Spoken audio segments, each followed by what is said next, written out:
The Stinging Nettle Trail is located in Sherman, Missouri, a small community along the Merrimack River. Unfortunately, there's not much known about its history.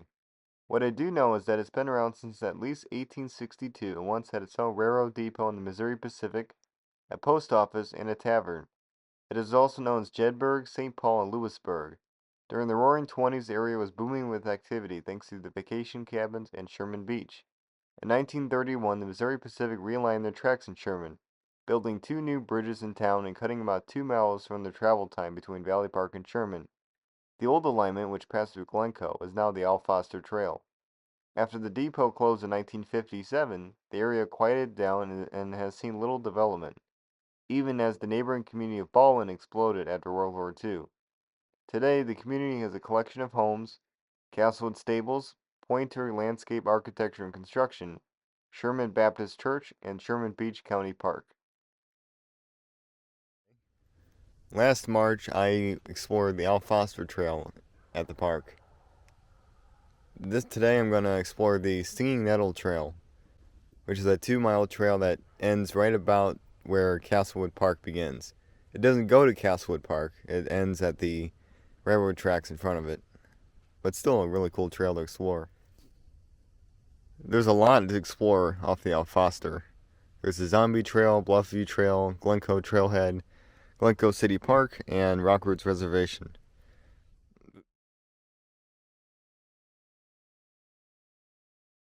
Stinging Nettle leads to the beach access at Sherman Beach.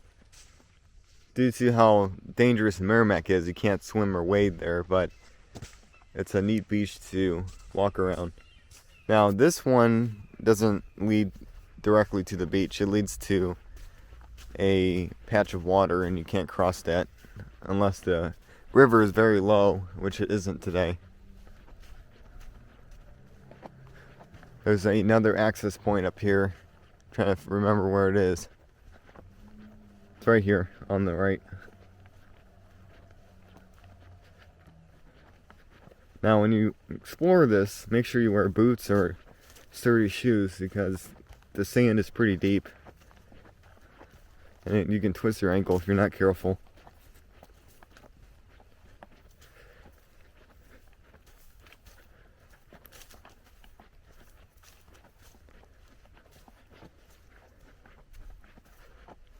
And here's the beach.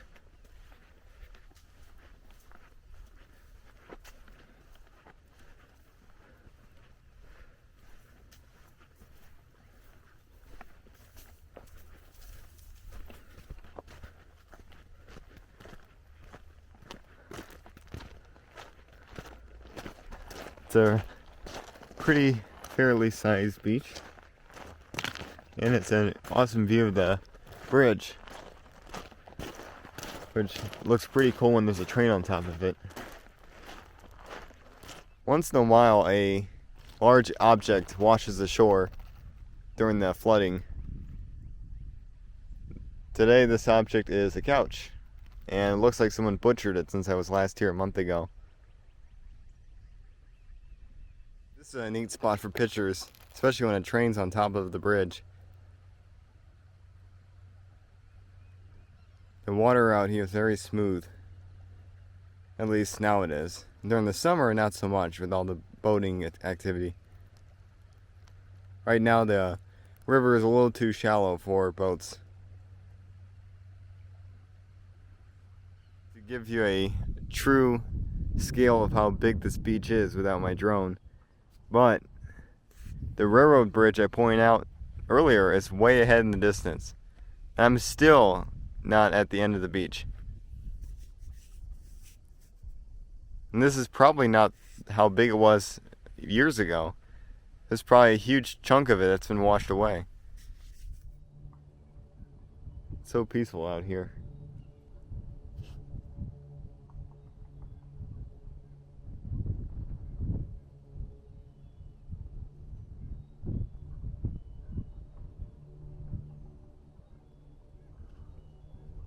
It's pretty easy to find relics of the beaches past when walking along the shoreline. This is a fragment of a glass bottle, and there's some lettering on the bottom. Once in a while we can find a whole one, but it's not often at all.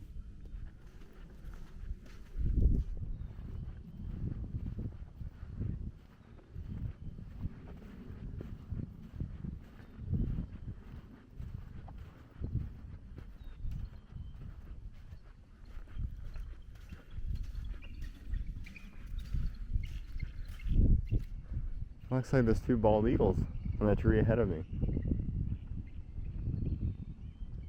That's so cool.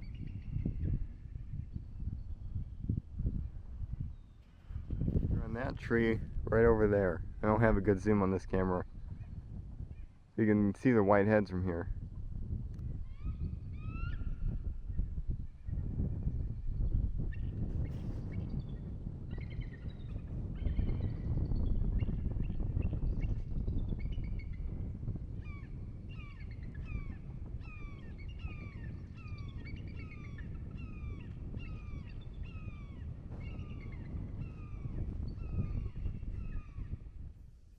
I walked up on the sandier side and not on the muddier side. It's a lot easier, and my boots won't get stuck on the sandier side. There is what looks to be a farm on the opposite side of the river, but I'm not sure exactly what it is. I know there's a golf course over there. The other side is Crescent, which has its own history. Looks to be some sort of tracks in front of me. My guess is a raccoon, but it could be someone's dog too. These are the two ways to get back to the parking lot of the Sherman Beach area and the two trails. So you can either go this way on the left, but that's usually flooded. Right now it isn't, but usually it is. And the way I took is the one on the right. That's a more safer bet when the water's higher.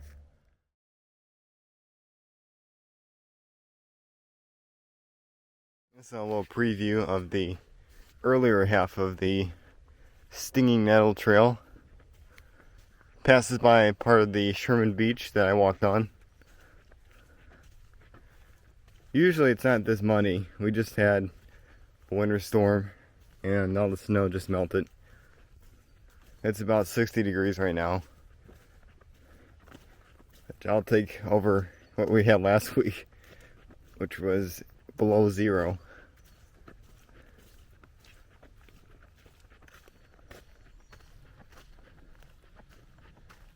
Here's a fork in the road. This side leads to Castlewood, or about where Castlewood is. It doesn't go to Castlewood, but it goes in the general area. And then this side leads you back to Al Foster in the parking lot. I'm sure this area looks cool in the fall. This is probably my favorite area of the trail.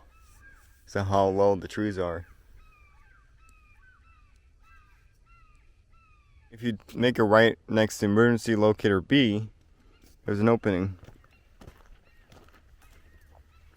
This is not part of the trail. I don't think this leads to anything.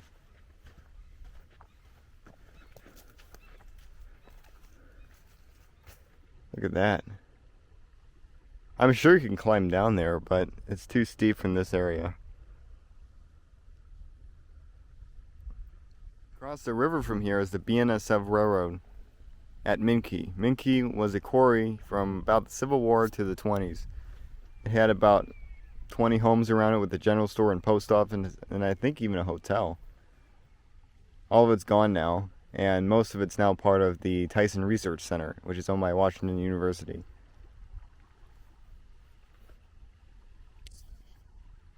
Part of a trail, I think it's the Chubb Trail, goes through it. It's a neat trail to explore as well.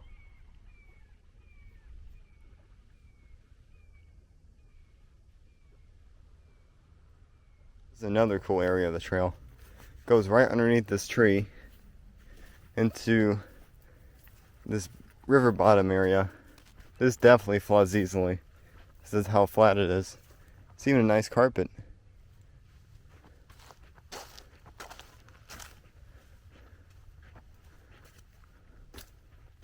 Wow, this is cool. I'm sure there's more river views from there. This part of the trail is very sandy. from all the flooding.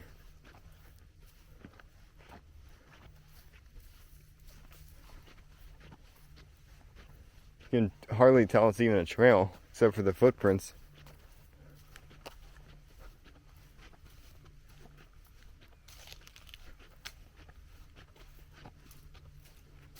Here's another little beach right off the trail. Still has some ice on it.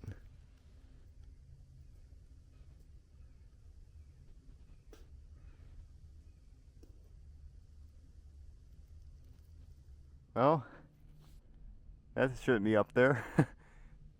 Shows you how powerful the Merrimack is. That's probably where the water was.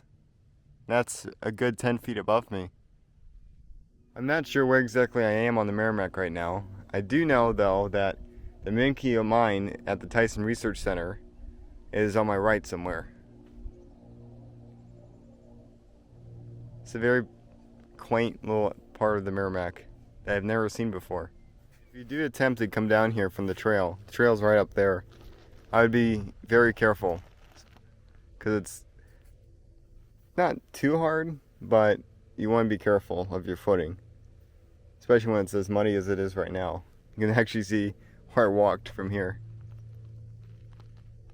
This is something cool you'll cross in the Stinging Nettle. I'm not sure which creek this is, but hopefully when you check it out, it won't be as muddy as it is now. If it is, just be very careful. Right after that bridge is a little fork in the road. On this side, you cross a creek. There's a marker right over there. And on this side, I'm not sure where it's over there. I'm going to check out this side on the right. When walking this trail, make sure you look out for the orange markers. They're along the trail, but you have to keep your eyes out for them because they're kind of hidden in some spots. This side not so much, but sometimes they are. And that tells you where the trail is. This side of the trail is very eroded. Surprised they haven't done some maintenance out here to keep it from washing away completely. I'm sure they will in the future. That's what they're doing at Castlewood right now, is they've closed the bottom half, or most of the bottom half, for maintenance to fix some of the washout from the recent flooding.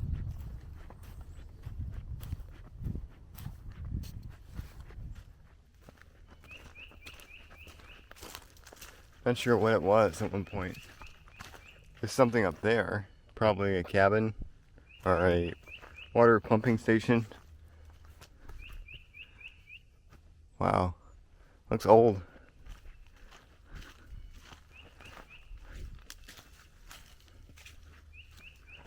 It looks like there's some wood on the side too.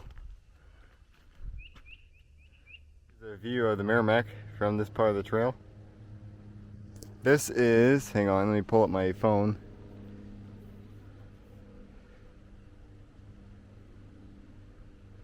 This is near the Chubb Trail in Minke, still. I know I said that earlier, but according to Google Maps, I'm still near that.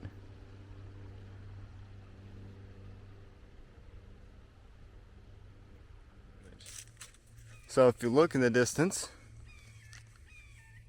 right there is Castlewood Park. You can actually see some of the overlooks from here. And you can actually see someone on one of the overlooks. How cool is that? So those homes, I believe, are on Castle Cliff Road, but I might have the street name wrong. Here's another view.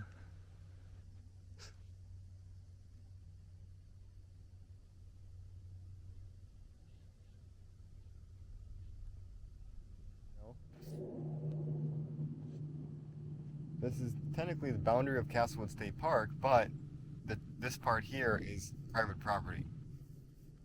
And that part, the lower part of Castlewood's closed right now, so even if it wasn't private property, I wouldn't be able to go over there anyway. But it's cool that I've reached this point. Now I can say I've seen almost all of Castlewood.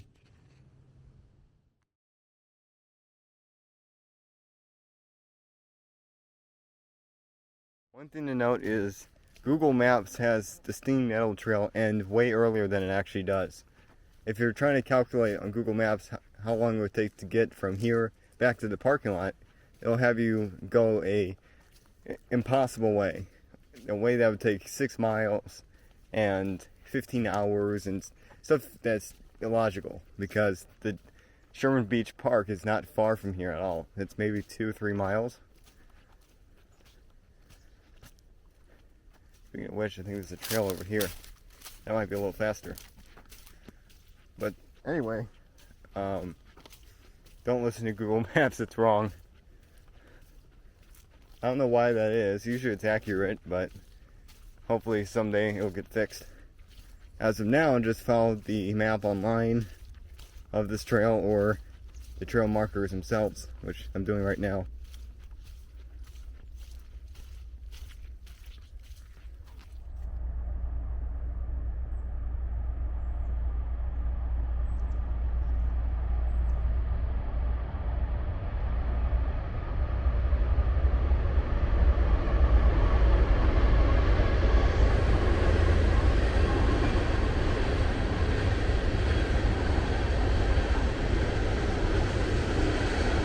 This is the way I'm taken back.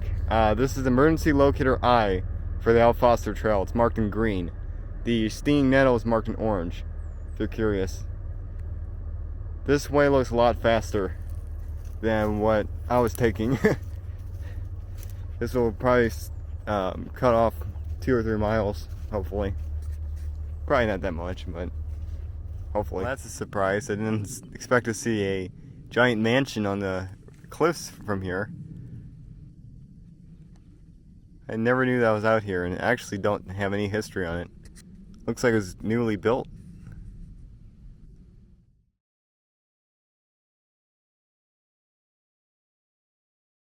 Taking a quick detour to the Cedar Bluff Trail. It does lead to part of Castlewood State Park, just not the bluffs that everyone knows that's at Castlewood State Park. All I want to see is the culvert on the railroad. I saw some pictures of it and looked cool. Well, wherever it is. Guess it's this way? Yeah, it's over here.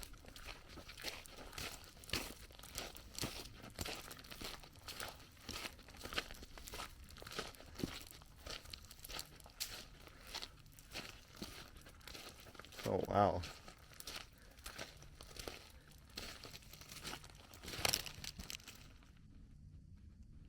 You're telling me people have to crawl under that to get to the other side?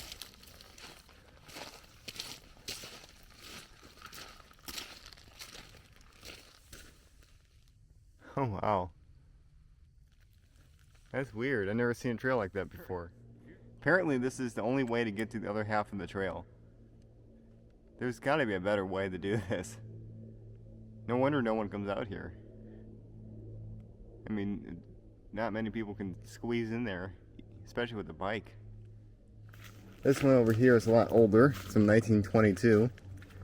Has a neat ice on it.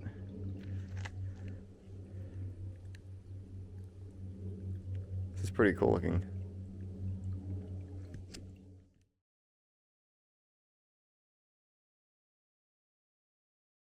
Alright, I'm back to the Sherman area. Only took me about maybe 15, 20, 25 minutes to get here. Had I taken the Stinging Nettle Trail back, it probably would have been closer to an hour. So taking the Al Foster back from the end of the Stinging Nettle really cut some time off. After about 5 or 10 minutes, you'll come across this sign that says St. Louis County Park, Sherman Beach County Park. This is the Sherman Beach Park boundary. It's a cool trail. I highly recommend it. So this is the Al Foster Trail at Larry Elliott Drive.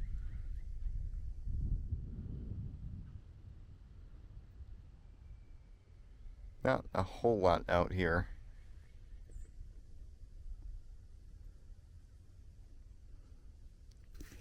The trail is straight ahead. Past this house on my right.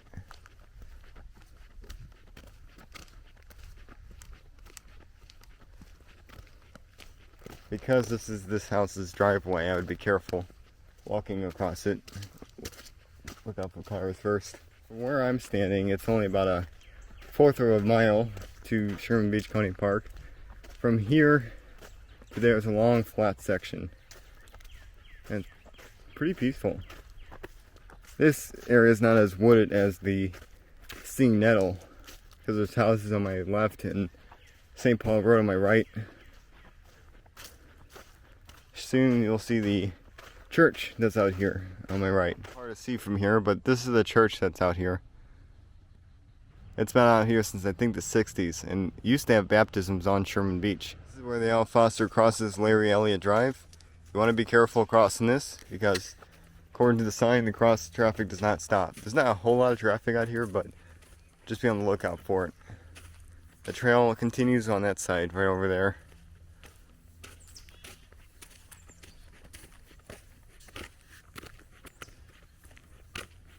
This is the Sherman Beach parking lot entrance. Al Foster is right over there. It's kind of, you almost pass it when you drive up to it. So be on the lookout for the green sign.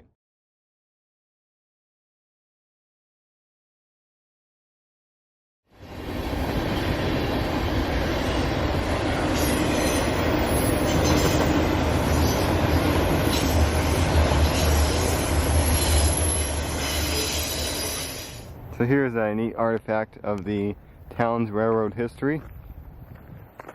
This was built in 1930 and still has some advertisement on the side from when this was owned by Missouri Pacific. I think it's advertising, I'm not sure what exactly you would categorize that as. Rather, the scenic limit was the motto of Missouri Pacific. As you can see, it's still used by the Union Pacific, which now owns the bridge.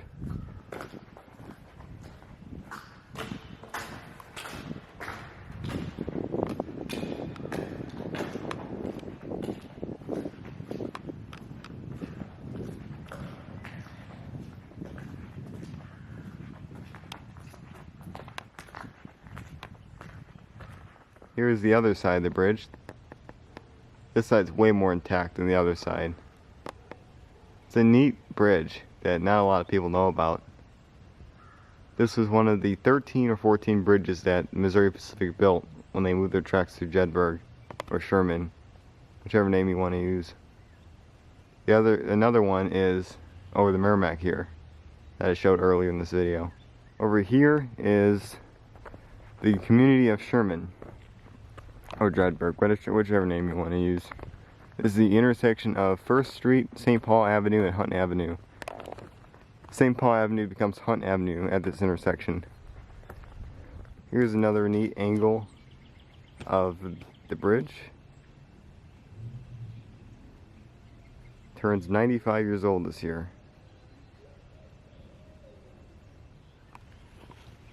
There are 3 one-way streets in Sherman. North, south, and crest.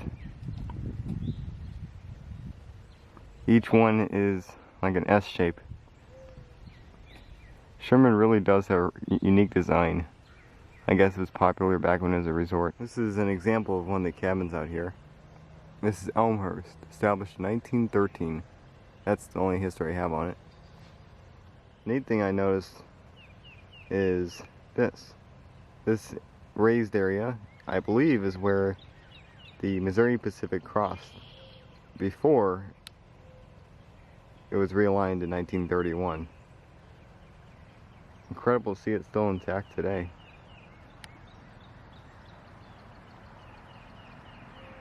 For reference, the bridge is right over there.